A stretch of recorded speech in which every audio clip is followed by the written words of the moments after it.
Welcome into our educational seminar on Rosé for International Wine and Food Society, the Birmingham, Alabama chapter. So what we're going to do today is we're going to talk about the method of production for Rosé. We're going to talk about several different styles of Rosé, where they're from, and some of the aromas and flavors as we go through, and some potential food pairings, and hopefully have a wonderful discussion for you guys. So hope you enjoy, and without further ado, I'm going to turn it over to Drew Sarton, who is going to teach us about some rosé. So we're going to talk about different styles of making rosé. Obviously, I think we're all familiar with rosé. I think as lovers of wine, it's a category that has definitely increased over the last 15 to 20 years, and it's definitely not the rosés of old. Obviously, some of us have seen when Beringer White Zinfandel was an esoteric wine. Now it's a little bit more ubiquitous than that. The increase in rosés has been amazing, and I think it's due in part to high quality rosé being made. A lot of people vacationing in Europe and having those during the summer where they really just drink them all the time, and then bring that love of rosé back home.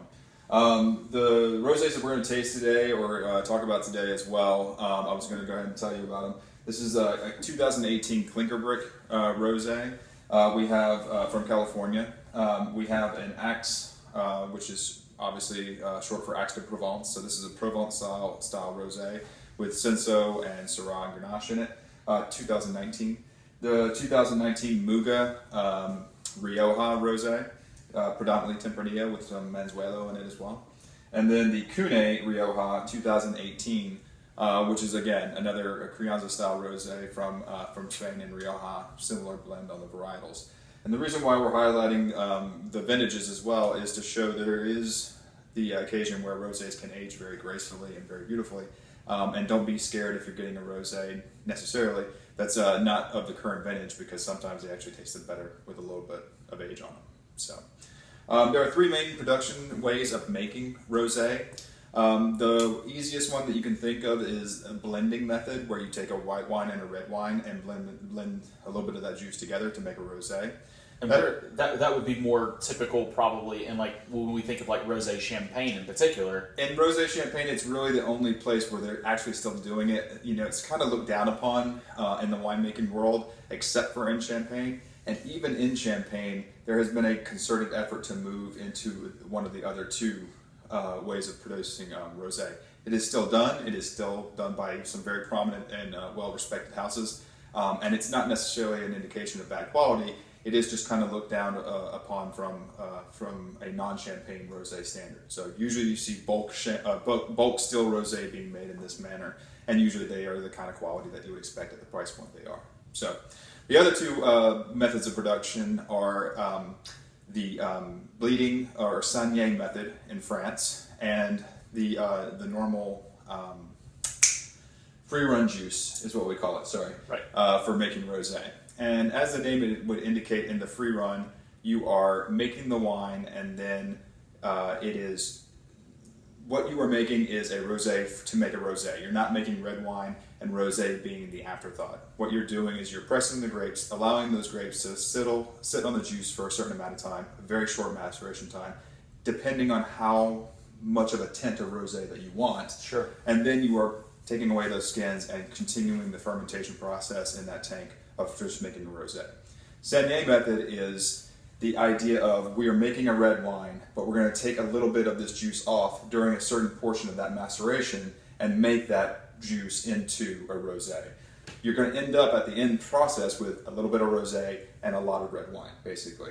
And there's a reason for doing that. A, you might want to make a rosé, but you also might want to take away some of the juice from that final version of the red wine, so that tannins and color and flavors are more concentrated in that red wine. Sure. Because you've taken away some of the juice and had a lot more skin contact, stem contact in some cases, to the juice that's there. So basically, with that method, we would be taking away the potential liquid/water amount in kind of chemistry terms. Correct. Taking some of that away so that we have less liquid, getting more contact with the skins, thus imparting more tannin and a more concentrated flavor for the red. More concentration in all regards, right? Tannin flavors, aromas, all that kind of stuff. So yeah, and really, it's not again, the rosé that is made from that method is it's very classic. It's nothing to take away from the rosé, But to a certain degree, the rosé is the afterthought in that sense, right? They are making a red wine and they're bleeding off some of that. They could have just wasted that juice,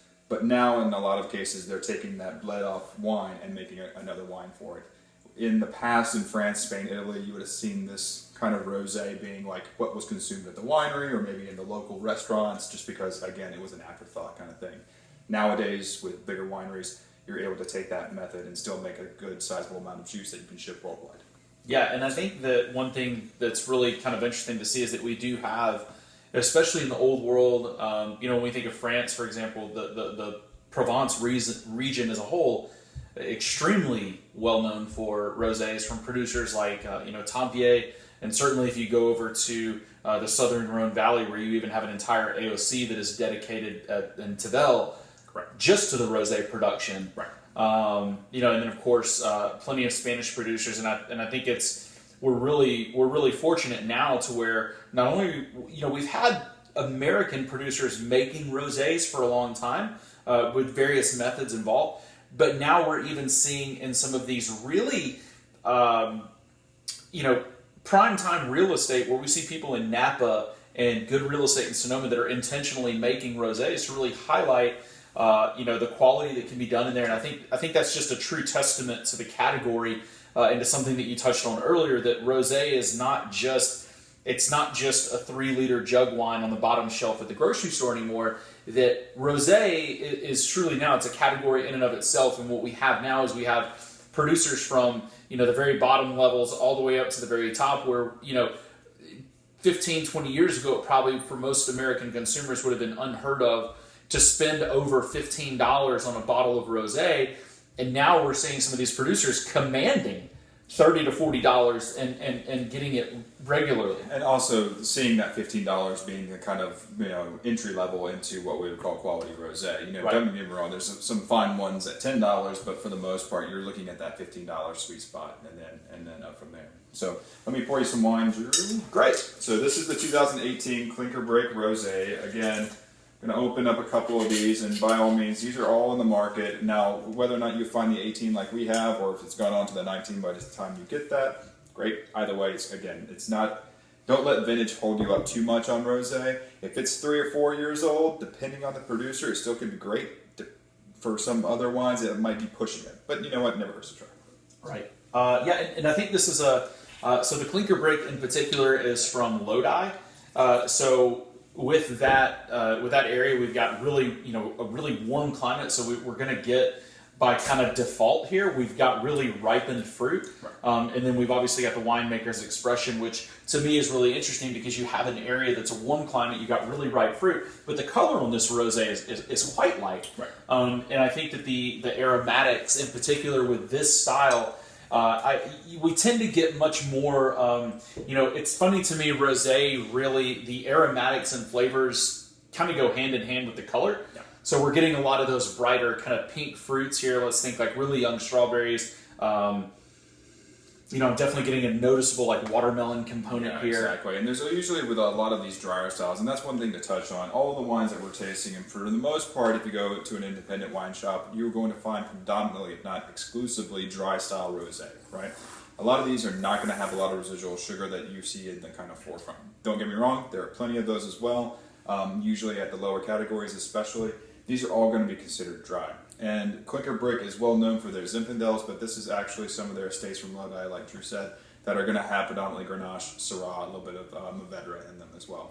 And that's probably the most popular type of rosé on the market right now, is that Provence style or Rhone style blend. Sure. There are plenty of rosés made of 100% Pinot Noir out of Oregon and California, as well as blends. Obviously, in Spain, they're going to have Tempranillo as a big component. Again, Garnacha and Grenache. In Italy, you're going to see some Nero d'Avola being used into some rosés, some other grapes as well. Some of them just in local indigenous varietals. Kind of the field blend rosé type deal. Pretty much, yeah. But as far as in the national kind of commercial sense, we have seen the Provence style and the Provence, what we call the typical Provence color. Now that is, like you said, a misnomer because in Tavel those are darker style rosés like we see with this Cuné. But for the most part, what we're going to see is a wine of this kind of lighter color. And you'll see the graph up on that I'm putting up now. There are different shades of rosé that you can have, and obviously the darker you get, the more concentrated tannin you're going to have, the more fuller fruit you're going to have. Not necessarily a decrease in minerality or acidity, but typically you're going to have a little bit more tannin structure, so you're going to sacrifice a little bit of acidity and minerality for that shade of pink. So yeah, and I think like the thing that's so fun is like to me when I start trying to think about what foods we're going to pair with certain wines, kind of the gut reaction is to really find the cuisine that's from the place where the wine is. right. So when we have these kind of Provençal style rosés in the U.S., they're still going to go with a lot of those foods that are typical of what we would find in the Provence region of France. So, crayfish, really just kind of lighter shellfish dishes. And again, I think that we're really fortunate here in Alabama that kind of bounty of seafood is readily available to us. So our kind of natural local cuisine here tends to pair really well with rosés. Yeah. And I feel like rosé is also, it's kind of an unsung hero at a dinner party, or let's just say if you've got a bunch of different apps or something like that, even, a tailgate type setting, not necessarily a tailgate per se, but where everybody's, potluck style or whatnot. The fun thing about rosé is that it really is kind of this in-betweener for a white and a red. So a lot of times you can make people happy on both sides of the fence, as it were. Don't relegate it to a pool only kind of wine. There's so many versatile foods, like he was saying. Fried foods, especially, I think are great with it. The seafood dishes, obviously, yes, lighter fare. You're not going to pair this necessarily with a steak, but the idea is here that it's kind of like how we talk about with bubbly wines. Those are meant for food and not just for celebratory reasons. The same thing with the rosé. Don't kind of relegate it to just it's hot outside and I want a nice glass of wine. Perfect for that for sure. But there's a whole lot of culinary things that you can go with. So right. So the second wine that we're tasting, this is the help us pronounce this, because we see this on a lot of bottles. Not only with this producer in particular, but this is actually a village. Right. Aix-en-Provence is a small little town in the Provence area. It's actually a pretty large college town there in Provence, and really pretty city as well. If you've ever seen the kind of fields of purple lavender from Provence, it's right outside that area, and is very well. The whole area of Provence is very well known for rosés, especially some red wines as well. Yeah, I feel like on this one, so on the nose, like to be expected, probably with a vintage change as well. A little bit more. I feel like the fruit doesn't feel as ripe on this one. Maybe a little bit kind of bright, firmer citrus, I would say. Right. Definitely a little bit more, I think, high toned on the acid, which can be a really fun thing with food pairings, from anything spicy to certainly those grilled, or if you've got the smoker going, if you've ever thrown like a shrimp skewer on a smoker where you've got a really intense shellfish type flavor going on, I feel like this is kind of a match made in heaven for that. You can also, and I get it with this one, a lot more, like you said, citrus, but even like almost tangerine or orange. It's not necessarily just because we want to associate pink with red and red with red fruits. You're going to get some other kind of tropical flavors sometimes with rosé that kind of make your brain go, is that what I'm really tasting? You also get a lot of different kind of flowers on the nose as well, and that's very typical of these kind of wines. And with this one, again, I feel like it's very clear that these are intentional rosés.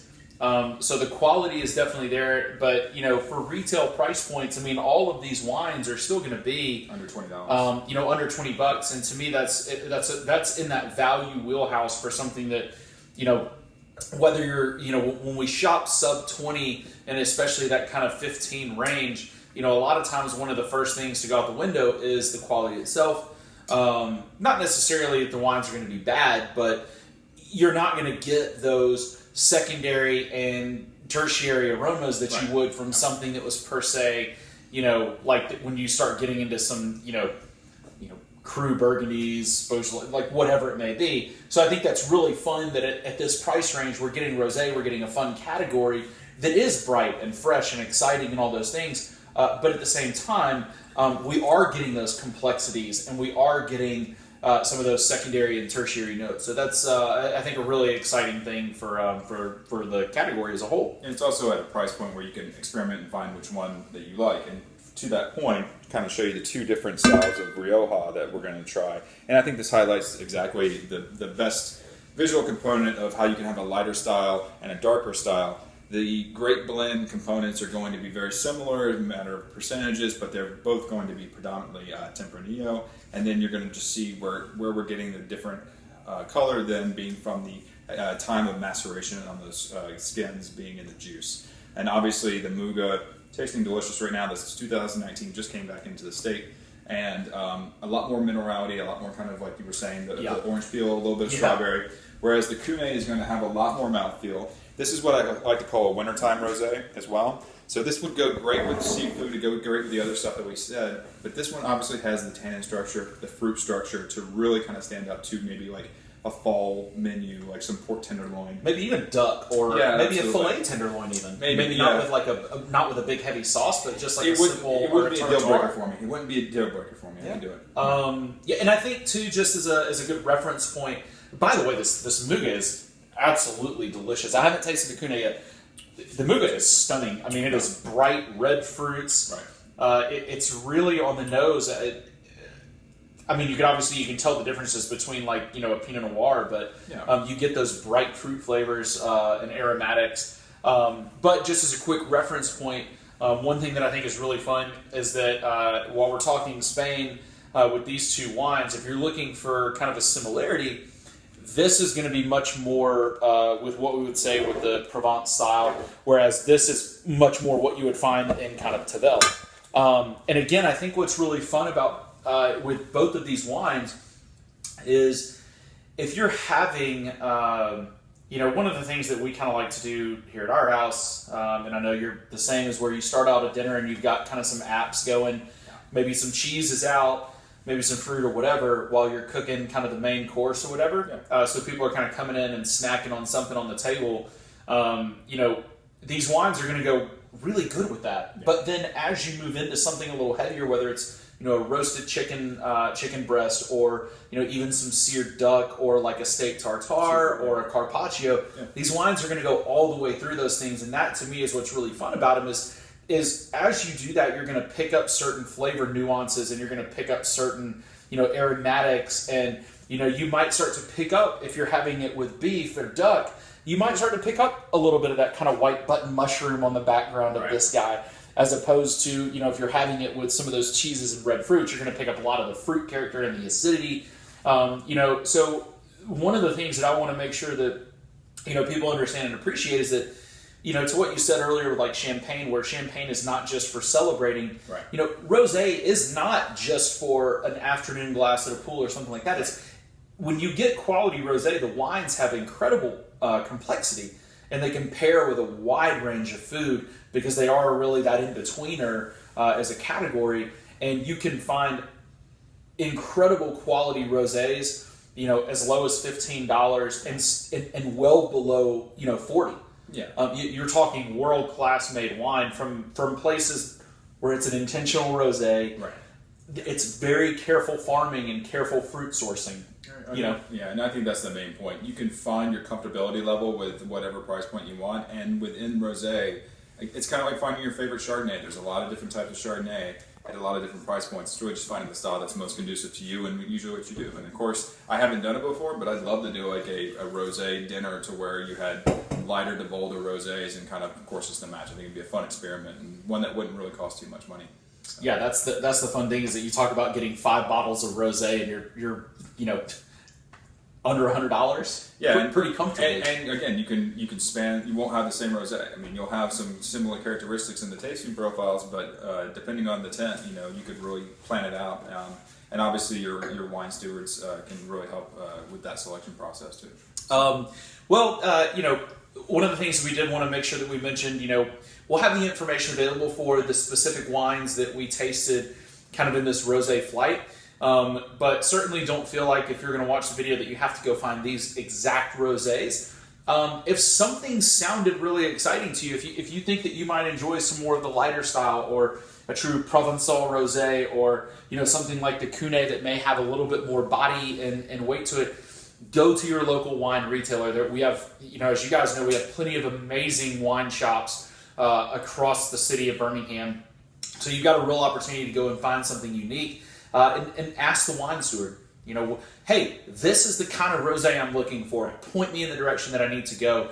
And I would challenge everybody. I think something that would be really fun is to not only get a rosé that you feel like you're really going to enjoy, but then get another one that is completely not something that you would ever buy, because again, at these price ranges, it's really going to be hard to go wrong. Right. So hopefully everybody has a chance to go out and find some amazing rosé and realize that these wines are absolutely phenomenal, year-round in Alabama, because, let's be honest, we get about 1 week of winter. Everything else is either spring or summer here. So thank you everyone for tuning in, and we hope to see you guys again on some of these educational, I guess, series, podcasts, blogs, whatever we want to call them. So thank you. Thanks.